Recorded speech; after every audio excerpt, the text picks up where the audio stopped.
Now on 105.9 FM and streaming worldwide on the WMAL app. O'Connor and Company.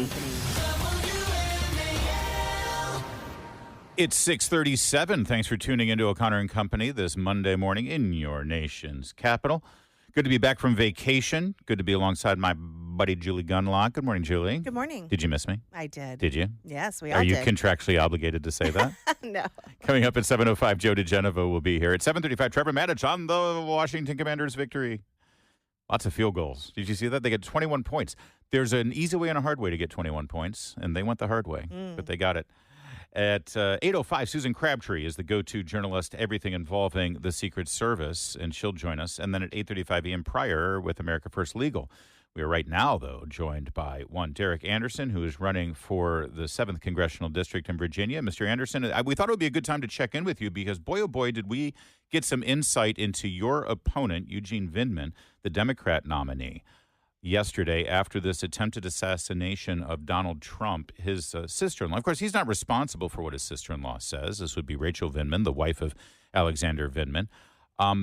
His sister-in-law made a ghoulish joke about this assassination attempt. In fact, at the same time, joking about the last assassination attempt, saying no ears were damaged, no ears were harmed. Carry on with your Sunday afternoon. Why has your opponent not condemned those remarks yet? That's fascinating that he allows that to stand. Hey, good morning, Larry and Julie. And by the way, this is the second time President Trump's been an assassination attempt has been had on him. Yeah. And I mean, let's be honest, Larry. Like we're all Americans. We're all people. We don't want to see harm on anybody. And the fact that she thinks that this is a joke is absolutely horrendous. So, full disclosure, Larry, yesterday I was sitting at downtown Fredericksburg watching the Washington Commanders game with a few buddies from high school, and we were watching it, and I saw it pop up, and my fiance and I. By the way, Larry, since we last talked, I got engaged. Congratulations! My fiance. Don't you have enough on your plate right now, Anderson? Goodness. I know. My fiance and I were literally watching the game with a few friends, and I saw what had come across, and my fiance and I literally looked at each other, and I was like, "Is she serious? Is this seriously happening?" Like, people are making fun of the fact that our former president of the United States has had a second assassination attempt against him, and they're laughing about it. This is not a laughing matter. Like, I don't care if you're Joe Biden. I don't care if you're President Obama, Bill Clinton, George Bush. I don't care. You're an American, and we don't want to see any of that kind of stuff happen. The fact that they continuously think that this is a joke. This is not a joke. This is our country. These are our leaders. This is not funny.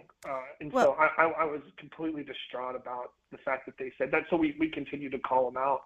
And he deserves, again, this always goes back to the fact that Yevgeny Vindman literally he doesn't answer any questions about anything that him or his family continues to say. Sorry, Julie, I know you were saying something. No, she doubled down. I mean, she didn't, it's not like, she got some blowback early on and she tripled down. She tripled down, you're right.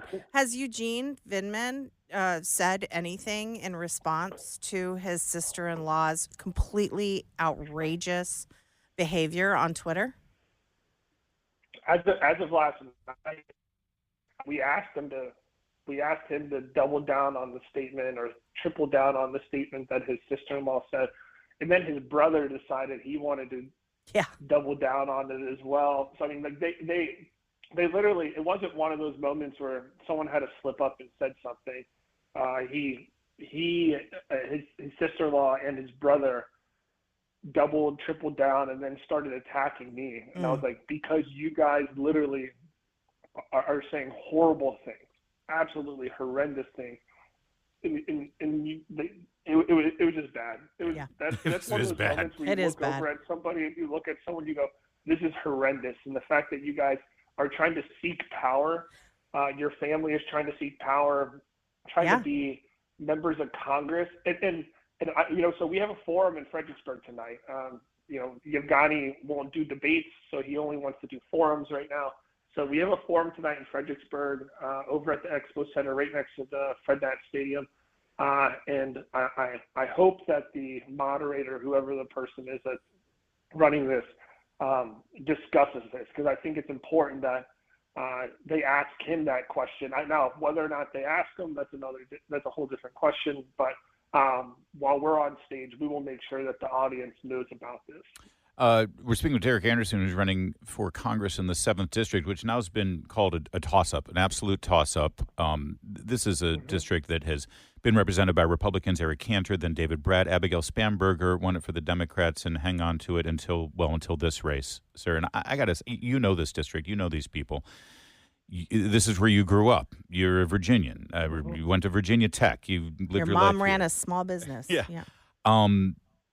Tell me a little bit about the voters in this district and how they're going to take to this. Even the Democrats, the Democrats who decided to vote for Abigail Spanberger over the last couple of election cycles, when they see a political assassination attempt, the second one in 2 months, mocked and ridiculed and used as a political weapon against Republicans, do you think that the people of your district take kindly to that? Is that the Virginia way?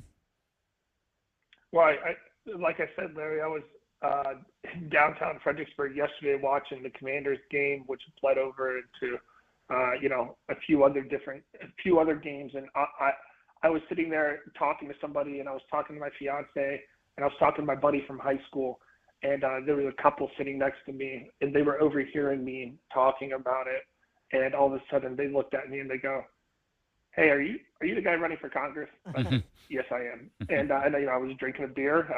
Full disclosure, drinking a beer with my friends and family. We got a scandal on our hands here. Yeah, I know. And they looked at me and they were like, "Did you see what just happened?" And I said, "Yes, I did. Did you all?" And we started discussing it. And then I saw another guy that knew my mom from the restaurants that she owned back in the day, and we all just started having a discussion. And whether you're a Democrat, whether you're a Republican, whether you're independent, whatever your flavor is, we were talking about it, and folks I started showing them what had happened, and they were not happy. I mean, look, at the end of the day, I think people forget, when I was in the military, when I was in the Army, when I was a Green Beret, and I was overseas, we didn't wear a blue or a red or a red jersey. We literally all wore United States Army, United States military, and we fought for our country. And it's gotten to a point now where some of these people think that it's okay. It's okay to mock the fact that our former president of the United States had a second assassination attempt against him. Yeah. And that's the fact that they think that is okay is not okay. We're told by the Vindman family over and over again that Donald Trump is a great threat to national security and to the future of our democracy, if you want to use those words. And I mean, truly, the threat here is some madman with a gun trying to take out a candidate before the people of this country have a chance to vote on them, and they can't even see that. Even Joe Biden and Kamala Harris took the high ground and put out a statement about this, and yet Eugene Vindman couldn't bring himself to say, "Yeah, I disagree with my sister-in-law." It's gross. It's gross, Derrick Anderson. Republicans did a good job picking you as their nominee, and I know that you're going to continue to run this race in the final 2 months with dignity, and we appreciate that. Thanks, Larry. Thanks, Julie. And, if you want to be a true protector of democracy, then you need to stand up for democracy, even when people are not taking the moral high ground, when they're not thinking about this country. So, as someone that's from the 7th District, someone that's from Virginia, someone who grew up here, working for their mom, I think it's time that we start having some common sense solutions to some common sense problems. Give us the website real fast if people want to help you get across the finish line here. Yeah, Larry, Julie. So if folks want to help out, we only got 50 some odd days. No one's counting on my end, but they can go to derrickanderson.com to help sign up. Go knock doors, put out signs, make phone calls, anything they want to do to help us out. We'd love to have their support. All right. Thank you, Derrick Anderson, derrickanderson.com. Appreciate you joining us. Thanks, all. It is 6:46.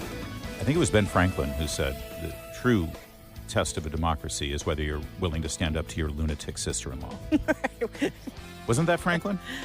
Just hours before someone tried to take a shot at Donald Trump on the golf course yesterday, we had Dana Bash doing her thing with J.D. Vance. Here's how that went. These calls from the constituents. Dana, and they're telling me this stuff is happening. Dana, would you like to ask me questions and then let me answer them, or would you like to debate me on these topics? I noticed that when you had Kamala Harris and Tim Walz, you gave them multiple